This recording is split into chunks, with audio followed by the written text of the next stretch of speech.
नमस्कार मित्रों, मैं reiki grand master Manish Sharma. आज हम एक खास विषय पे बात करेंगे। लोग समझते हैं रेकी एक उपचार पद्धति है, इसके द्वारा शरीर के रोग ठीक होते हैं, मानसिक रोग ठीक होते हैं, शारीरिक रोग ठीक होते हैं।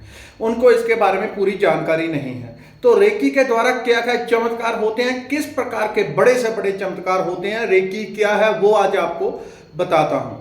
पहले तो ये समझ लें रेकी है क्या। रेकी एक ऐसी ऊर्जा है जो ब्रह्मांड से निरंतर बारिश जैसे होती है सावन के महीने में, लगातार वैसे 24 घंटे बरसती है। लेकिन इसको रिसीव इंसान बहुत थोड़ी सी अवस्था में करता है, बहुत मिनिमम से मिनिमम करता है। इसी रेकी के ऊर्जा के कारण 24 घंटे इंसान काम कर पाता है। जब ये खर्च हो जाती है तब इंसान थक जाता है। जब दोबारा आराम करता है तो एनर्जी फिर अपने आप आने लगती है। जितने भी पेड़ पौधे, पशु पक्षी, परिंदे सभी इसी ऊर्जा से जीवंत है। ये प्राण ऊर्जा है, जीवन ऊर्जा है, कॉस्मिक एनर्जी है। सभी इसको रिसीव करते हैं, चाहे कोई अट्यून है चाहे नहीं है। यदि कोई रेकी से दीक्षित हो जाता है, अट्यूनमेंट हो जाती है, वो तो बहुत ज्यादा लेवल पे एनर्जी रिसीव करता है और एक ही बार बुलाता है, एनर्जी धम धमाधम पूरी बॉडी वाइब्रेट होने लगती है। जो लोग अट्यून नहीं होते वो समझ लो कि एक जो चने का दाना होता है इतनी उनका जो छेद है उससे रिसीव करते हैं, और जो अट्यून होते हैं वो बहुत बड़े होल से उसको रिसीव करते हैं, पूरी बॉडी से रिसीव करते हैं। तो इसके द्वारा क्या क्या चमत्कार हो सकते हैं। सबसे पहले बात करते हैं शारीरिक मानसिक व्याधियां, कैसे भी रोग है, ब्लॉकेज है, क्योंकि ये प्राण शरीर में हमारे ब्लॉकेज होती है, नेगेटिविटी होती है। आपको गुस्सा आया, आपको चिड़चिड़ापन, सामने ऐसा व्यक्ति है आप गुस्सा प्रकट नहीं कर सकते, आपको उसके ऊपर बहुत क्रोध आया, वो रुक गया क्योंकि वो बड़ा है पद में या उम्र में, तो आप उसके लिए क्रोध प्रकट नहीं कर पाए। वो ऊर्जा जो आपके अंदर गुस्से के रूप में पैदा हुई वो अंदर ही रुक गई।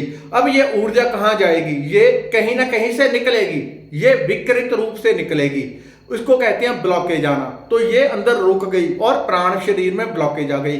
अब ये ऊर्जा, जब नेगेटिव ऊर्जा इस तरह के बहुत सारा, कभी आपको डर लगा वो व्यक्त नहीं आप कर पाए, वो रुक गया अंदर, वो भी एक पाइप में आपके अंदर प्राण शरीर में इकट्ठा हो गया। और ऐसे जितने भी इमोशंस होते हैं, कोई आपको बहुत अच्छा लगा, आप उसको व्यक्त नहीं कर पाए, उसको कह नहीं पाए, उसको इमोशन को अंदर ही अंदर रोक लिया, वो ब्लॉकेज के रूप में प्राण शरीर में चला गया। तो ये जो अंदर इकट्ठा होता जा रहा है इसको खाली करना है शरीर ने। हमारे सबकॉन्शियस माइंड की परमात्मा ने ऐसी प्रोग्रामिंग कर रखी है कि इसको खाली करना है। तो इसको खाली विकृत रूप से किया जाता है। वो कहीं ना कहीं जो ब्लॉकेज आ गई है वो कोई ना कोई रोग का रूप ले लेगी। जैसा इमोशन होगा उसी अंग में, अगर प्रेम से जुड़ा हुआ है, क्रोध से जुड़ा हुआ है, तो वो हृदय चक्र के आसपास ब्लॉकेज बनाएगा, हृदय चक्र से संबंधित रोग पैदा करेगा। कोई बोलना चाहता था, बहुत उसको तलब थी, जैसे कुछ लोगों को होती है, कवि लोगों को, मंत्रियों को बोलने की बड़ी जबरदस्त तलब होती है, तो वो बोल नहीं पाए, रुक गया। कंठ चक्र को व्यक्त करना चाहते थे, वो व्यक्त नहीं कर पाए, रुक गया। कंठ चक्र से जुड़ी कोई ना कोई समस्या होगी, गले से जुड़ी हुई। इस प्रकार से ये ब्लॉकेज इकट्ठी होती है। तो कैसा भी ब्लॉकेज, कैसी भी नेगेटिविटी, कुछ भी शारीरिक मानसिक रोग, कैसे भी A to Z, जहां विज्ञान हार जाता है वहां रेकी से रोग ठीक हो जाते हैं। तो सब प्रकार के रोग ठीक होते हैं। अगला इससे खेती बाड़ी में उपयोग करें। खेती में दुनिया भर के खाद, दुनिया भर के केमिकल, दुनिया भर का जहर खेत में डाला जाता है, तब जाके फसल होती है। जिस खेत में एक बार कोई जहर डाल दिया हमने कीड़ों को मारने वाला या खाद के रूप में, उसमें दोबारा बिना उसके कभी फसल आती ही नहीं, क्योंकि मित्र जो कीड़े होते हैं, जीव जंतु जो फसल पैदा करने वाले हैं, वो एक ही बार में खत्म हो जाते हैं, उनको पैदा होने में 2-3 साल लगते हैं। तो यदि कोई आधा घंटा रोज खेतों में एनर्जी दे दे तो मैं लिख के गारंटी के साथ दे सकता हूं, अस्टाम के ऊपर ऐसी फसल पैदा होगी जो कभी जीवन में देखी नहीं होगी। कोई खाद नहीं डालनी, कोई कुछ नहीं डालना, सिर्फ एनर्जी के द्वारा, क्योंकि प्राण है, ये प्राण ऊर्जा है। और खेत में भी प्राण ऊर्जा चाहिए, फसल में भी प्राण ऊर्जा चाहिए, तभी वो विकसित होगी। खेती में इसका भरपूर उपयोग होता है। इसके बाद किसी की ट्रांसफर रुकी हुई है, किसी का व्यापार नहीं चल रहा, किसी को नौकरी नहीं मिल रही, किसी के मन में बार बार गुस्सा आता है, नेगेटिव इमोशंस आते हैं, नेगेटिविटी है, घर में लड़ाई झगड़े कलेश, बच्चे नहीं पढ़ते, किसी का शरीर विकास नहीं कर रहा, अलग अलग प्रकार की, यानी कि यदि शॉर्ट में कहूं तो दुनिया भर की जितनी भी चीजें हैं ए टू जेड, उनमें जो कुछ भी आप देख सकते हैं जहां तक, वो सब कुछ एनर्जी के कारण ही होता है। यदि कहीं भी एनर्जी की कमी हो जाए, जिसको हम कॉस्मिक एनर्जी, प्राण ऊर्जा, रेकी ऊर्जा कहते हैं, इसकी कमी हो जाए तो वो काम धीमा पड़ जाता है या होना बंद हो जाता है। तो जिस चीज को आप चाहें उसको आप रेकी देके जीवंत कर सकते हैं, जागृत कर सकते हैं, और रेकी के द्वारा हर काम ए टू जेड 100% होता है। यानी कि पैसा भी इसी के साथ आता है, क्योंकि आपकी फ्रीक्वेंसी इतनी ऊपर चली जाती है, आपकी बॉडी, आपके चक्र, सब कुछ इतने शुद्ध हो जाते हैं, इतने प्योरीफाई हो जाते हैं कि आपकी एनर्जी इतनी हो जाती है, आप जो सोचते हैं वो अपने आप होने लगता है।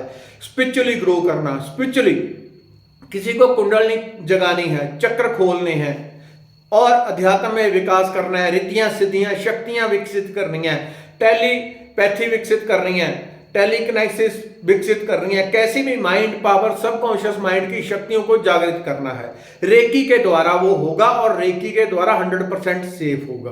कुंडलिनी जागरण वाले बहुत सारे मेरे पास केस आते हैं, हमें शॉर्टकट बता दो, हमारी कुंडलिनी जागृत कर दो।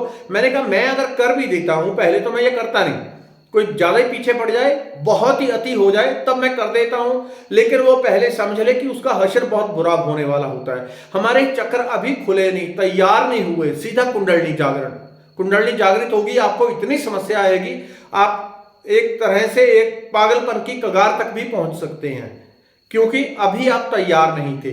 तो तैयारी करने के लिए रेकी सबसे उत्तम चीज है। जब कोई रेकी करने लगता है, रेकी साधना करने लगता है, धीरे धीरे सारे चक्र शुद्ध हो जाते हैं, कुंडलिनी तक पूरा मार्ग खुल जाता है। तो जब कुंडलिनी उठेगी वो कहीं रुकेगी नहीं।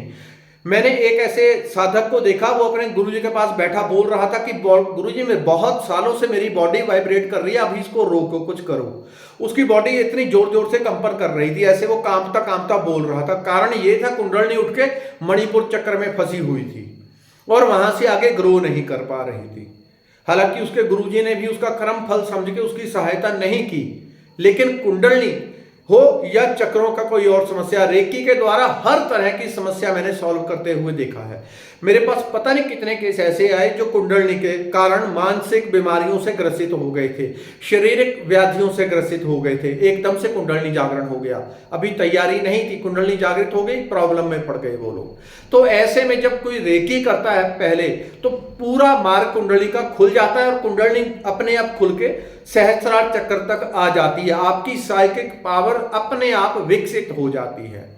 यानी कि शॉर्ट में कहें, चाहे आपका लोक चाहे परलोक, दोनों ही रेकी से सुधरेंगे, दोनों ही रेकी से चलेंगे। यहाँ पे इस चैनल पे एक लेवल फ्री में रेकी का बताया हुआ है, कैसे रेकी करनी है, उसको देखें। कम से कम एक लेवल जरूर करें, यदि हो सके तो पूरी रेकी सीख लें, कहीं से भी सीख लें।